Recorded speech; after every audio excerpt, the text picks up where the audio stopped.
दृश्य की शुरुआत। फुर्सतगंज की एक गर्म दोपहर थी।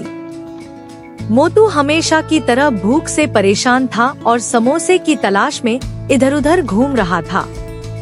पतलू परेशान होकर, मोतू, तुम्हें हर वक्त खाने के अलावा और कुछ सूझता भी है क्या?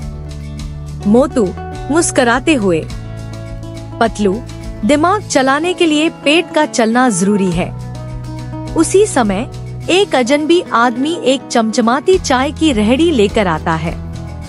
उस पर लिखा होता है, जादुई चाय, एक घूंट और ताकत का तूफान। मोतू फौरन दौड़कर उसके पास जाता है और कहता है, भाई, एक कप जादुई चाय देना। जैसे ही मोतू चाय पीता है, उसका शरीर सुनहरी रोशनी से चमकने लगता है। अब उसमें अजीब सी ताकत आ जाती है। वो भारी चीजें उठा सकता है, दीवारों पर चढ़ सकता है और हवा में कूद सकता है। पतलू हैरान होकर, मोतू, ये तुम्हें क्या हो गया?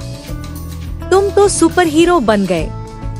मोतू हंसते हुए, अब कोई भूखा नहीं रहेगा। मैं सबको समोसे खिलाऊंगा। दृश्य बदलता है। फुर्सतगंज के बैंक पर जॉन और उसके गुंडे हमला करने आते हैं। पुलिस कुछ नहीं कर पाती। इंस्पेक्टर चिंगम घबराकर, कोई है जो इन्हें रोके? ये बैंक लूट लेंगे।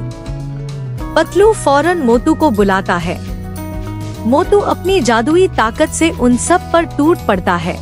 एक को हवा में उछालता है, दूसरे को पेड़ से बांध देता है और जॉन को पकड़कर जमीन पर पटक देता है। जॉन डरते हुए, ये कौन सा भूत है भाई? मोतू हंसते हुए, मैं हूँ भूख का भूत, जो बुराई को खा जाता है।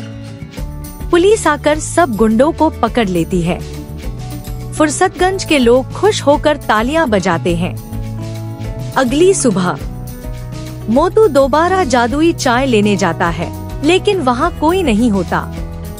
रेहड़ी और चाय वाला दोनों गायब। मोतू उदास होकर, अरे, मेरी जादुई चाय कहाँ गई? पतलू धीरे से मुस्कुराते हुए, ताकत हमेशा नहीं रहती मोतू, लेकिन अच्छा दिल हमेशा काम आता है। मोतू हंसते हुए, चलो फिर, समोसे तो अब भी हैं। दोनों जोर से हंसते हैं।